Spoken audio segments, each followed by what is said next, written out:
Kenapa tanaman padi kita selalu terserang hama sundep? Sedikit saja kita terlambat memberi perlakuan pada tanaman padi, maka bersiaplah menghadapi bencana. Hama penggerak batang bisa datang tiba-tiba, menyebabkan gejala sundep yang membuat padi tak bisa tumbuh. Ini bukan sekadar ancaman biasa. Di masa vegetatif, saat padi seharusnya tumbuh subur, satu kesalahan kecil bisa berujung gagal panen. Maka dari itu, simak video ini sampai habis agar kalian tahu persis langkah penyelamatan terbaik. Halo petani Indonesia. Selamat datang kembali di channel Giarta Tani, tempat kumpul dan belajarnya petani masa kini. Semoga sahabat semua selalu sehat, diberi kekuatan, dan tentunya hasil panen yang melimpah. Hari ini saya akan membagikan salah satu perlakuan penting yang wajib dilakukan setelah kita melakukan pemupukan tabur. Perlakuan ini sangat penting karena jika kita abaikan, bisa berujung pada serangan hama penggerak batang yang mengancam tanaman padi kita di usia muda. Jadi, jangan skip video ini ya.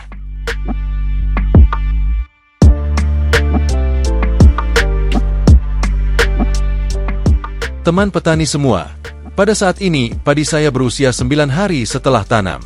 2 hari yang lalu, saya sudah menaburkan pupuk tabur. Dan alhamdulillah, dalam 2 hari ini sudah terlihat perubahan positif pada pertumbuhannya. Padi tumbuh lebih segar, hijau, dan mulai menunjukkan tanda-tanda pertumbuhan yang baik. Namun, kondisi ini sekaligus menjadi alarm bahaya. Kenapa? Karena daun yang hijau segar dan batang yang mulai membesar akan menarik perhatian hama, terutama hama penggerak batang atau biasa kita kenal dengan nama hama sundep. Sundep adalah kondisi di mana batang padi rusak karena ulat penggerak batang masuk ke dalam jaringan tanaman. Akibatnya, pertumbuhan padi terhambat, daun menguning, dan batang bisa mati. Kalau dibiarkan, 1-2 batang bisa menyebar menjadi satu petak sawah yang terserang. Ini adalah fase vegetatif yang krusial. Padi butuh perlindungan ekstra dari serangan hama, karena sedang dalam masa pertumbuhan akar dan batang. Oleh karena itu, saya akan melakukan langkah pencegahan dengan penyemprotan insektisida sistemik. Insektisida sistemik bekerja bukan hanya di permukaan daun, tapi masuk ke dalam jaringan tanaman. Jadi, ketika ulat penggerak batang mulai masuk ke dalam batang, mereka akan terkena racun yang ada dalam jaringan tanaman dan mati seketika. Ini adalah bentuk perlindungan dari dalam. Insektisida yang saya gunakan kali ini adalah spontan. Produk ini bekerja secara sistemik. Kelebihan spontan ini adalah tidak hanya mampu membasmi penggerak batang, tetapi juga efektif mengendalikan hama lain seperti wereng batang coklat dan belalang.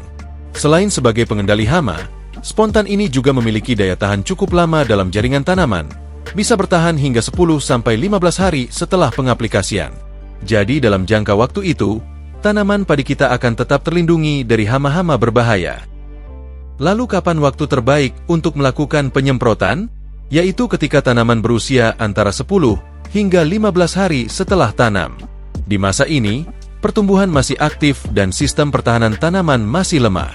Maka sangat penting untuk memberikan proteksi sedini mungkin. Berikut langkah-langkah penyemprotannya. Campurkan spontan dengan air dengan dosis 100 ml. Aduk hingga larutan merata. Gunakan sprayer dengan nozzle halus agar penyemprotan merata. Semprotkan secara menyeluruh ke seluruh bagian tanaman, terutama bagian batang bawah. Jangan hanya menyemprot sekali dan merasa cukup. Lakukan pengamatan berkala setiap 7 hari. Jika ada gejala awal seperti daun mengering di ujung atau batang mulai melengkung, segera lakukan penyemprotan ulang.